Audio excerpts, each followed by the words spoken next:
Hello and welcome, history fans, to History Play-by-Play. Today, we never get to impeachment because Richard Nixon resigns in the Watergate Scandal. In all alone. Dangle, shot. He scores! So there's a lot of things that happen in Richard Nixon's presidency. We open up trade relations with China. We end the Vietnam War. We land on the moon. But most people don't talk about that stuff because of the Watergate scandal and how Nixon ended his presidency so poorly that he will forever be remembered for that and only that. So what is it? Well, in 1972, Richard Nixon is campaigning for re-election, and he doesn't want to lose the presidency. He has come so close, and now he's finally got it. He wants his two-term presidency. Well, so he has a group break into Democratic headquarters at the Watergate Hotel, pictured there, in downtown Washington, D.C. He is looking for info, opposition research to discredit his opponents. Try and figure out who's going to get the nomination and how to have something against each of them. But why is this all necessary? How does this really start? Well, in 1971, prior to that, the internal documents come out. They are leaked to the press, saying that continuing the Vietnam War is only to avoid national embarrassment. That it's not about containing communism or saving the South Vietnamese or even America's interests in the region at this point. It's about saving face. And a lot of Americans are fighting and dying for saving face. And when that leaks to the press, the New York Times publishes them as the Pentagon Papers. And that is a really big deal. In order to respond to this, Richard Nixon says, well, it's not that the information that any of this happened is the problem, it's that the leaks came out. And so Nixon creates a task force in his administration to control information and to stop leaks. And he names them the plumbers, because plumbers stop leaks. But wait, there's more. One of those plumbers is G. Gordon Liddy, and his name's going to come up a lot. He is transferred from being one of the plumbers to the committee to re-elect the president, the Richard Nixon's campaign group to get him re-elected. Everyone always abbreviates it as CREEP, which is fitting, but that's not what it was actually meant to be abbreviated as. At the time, they abbreviated it as CRP, which is still crap. Nixon's not good at naming things, is what I'm getting at. And the mentality is certainly that it's not that these things happened is the problem. What the problem is the leaks, that those shouldn't have ever come out. In 1972, Liddy's team breaks into the Watergate Hotel to wiretap phones. On a subsequent break-in, 5 men are arrested for breaking into the Watergate Hotel. And they're actually found because they kept taping over the latches in order to keep the doors from closing and locking behind them. And someone who was on staff, I believe it was a janitor, found that, he took the tape off one door and came back hours later and there was tape back on that door, so he called police. It's amazing how anyone can play a major part in American history. Following this, Bob Woodward and Carl Bernstein of the Washington Post begin investigating. It is one of the greatest moments in investigative journalism. It has spawned movies. All the President's Men is a fantastic movie about this, and it's a really good watch. It's well done. This is what any journalist aspires to be. They find that a $25,000 check from Nixon's campaign in one of the bank accounts of the Watergate robbers. There is definitely a connection. They weren't just random robbers robbing a random hotel. There was some kind of connection. And so follow the money becomes the thought throughout all of this as they continue to look and uncover stuff. In August, White House counsel John Dean, another name that will come up a lot, says that the robbery was investigated and there were no connections to the White House. The White House counsel says that the White House is innocent.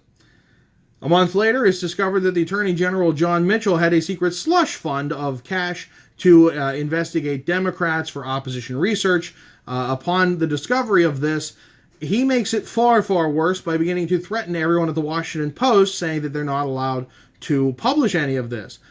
And so the Washington Post publishes that the Attorney General of the United States is threatening journalists, and that makes it look far, far worse.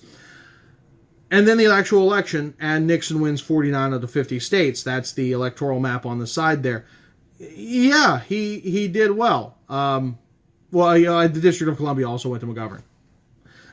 Yeah, he did very, very well. He probably didn't even need to have this break-in and all of this extra stuff, but here we are. G. Gordon Liddy and James McCord are convicted on this break-in. 4 others plead guilty. The judge starts to threaten long terms for if they don't talk. Why did any of this happen? None of this makes enough sense. Clearly you broke into things, but why? The whole nation wants to know why. Nixon and White House counsel John Dean begin discussing bribes in the Oval Office, asking, well, how do we keep these guys quiet? How do we keep them from telling them that there is an actual conspiracy? These bribes go up to $1 million. They suggest $1 million for each of them. That's a lot of money, especially back then.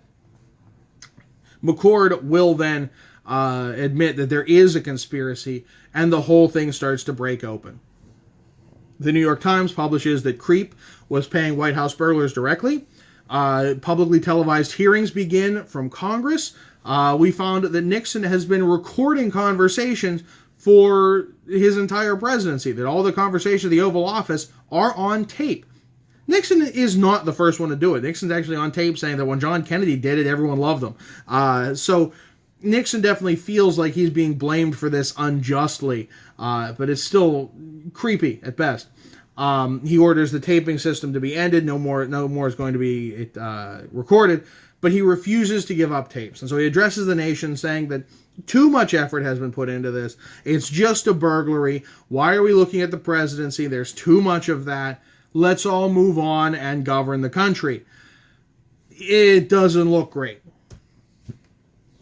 Completely unrelated, Vice President Spiro Agnew resigns for a bribery and tax evasion charge that's completely unrelated to anything. So the vice president resigns, and a Michigan congressman named Gerald Ford is nominated as vice president. You'll hear his name again. Then there's what's called the Saturday Night Massacre. And when you watch the news, you might have heard this, a lot of things. They love to compare things to the Saturday Night Massacre. There is only one. October 19th, Nixon wants to avoid handing over the tapes, and he wants to do that by saying, well, what if we have a senator summarize those tapes and hand over the summaries? And John Stennis would be that senator. The special prosecutor involved in all of this, investigating the president, refuses the summaries. He says, no, I want the real thing.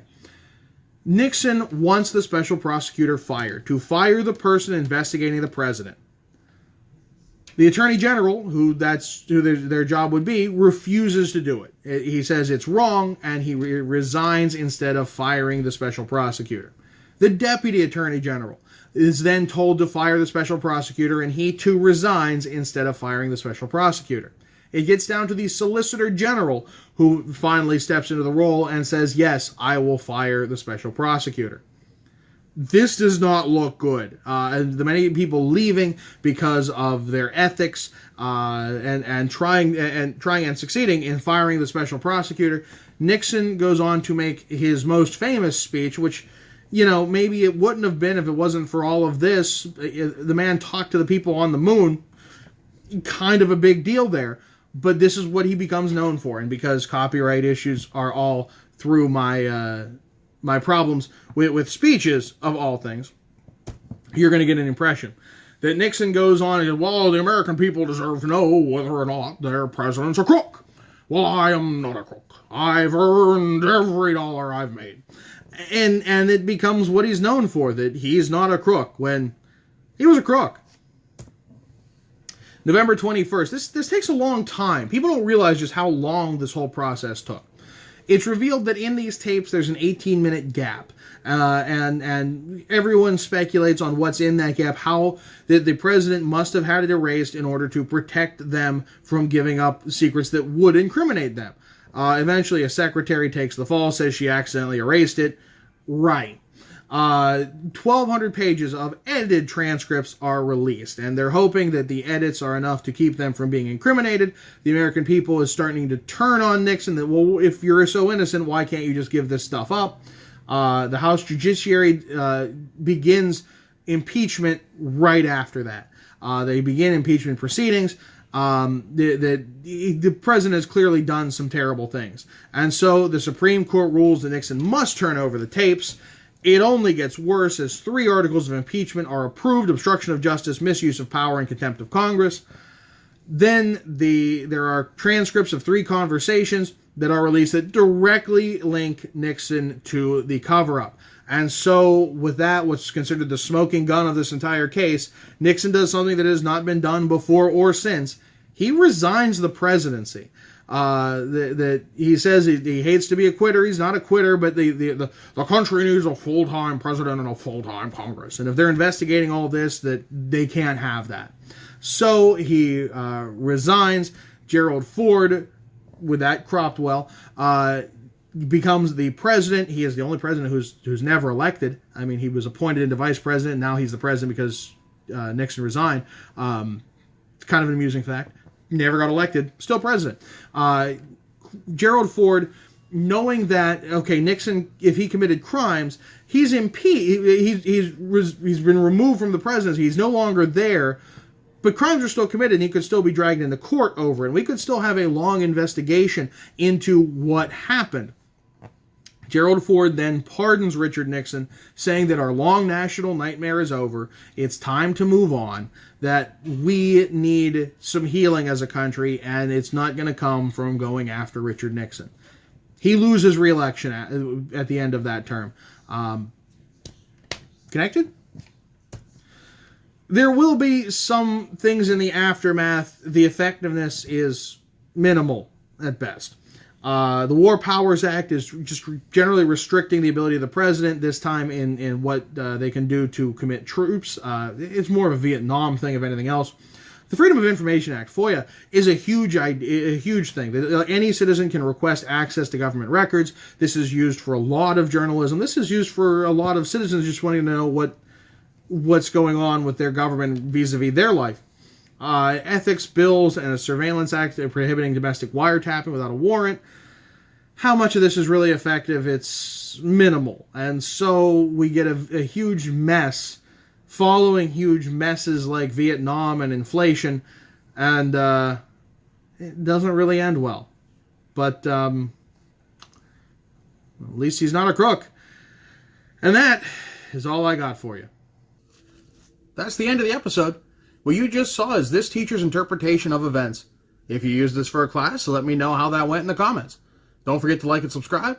And if you can figure out how today's jersey matches the content, let me know in the comments. That's extra credit. I'm John Baranowski, and thanks for watching.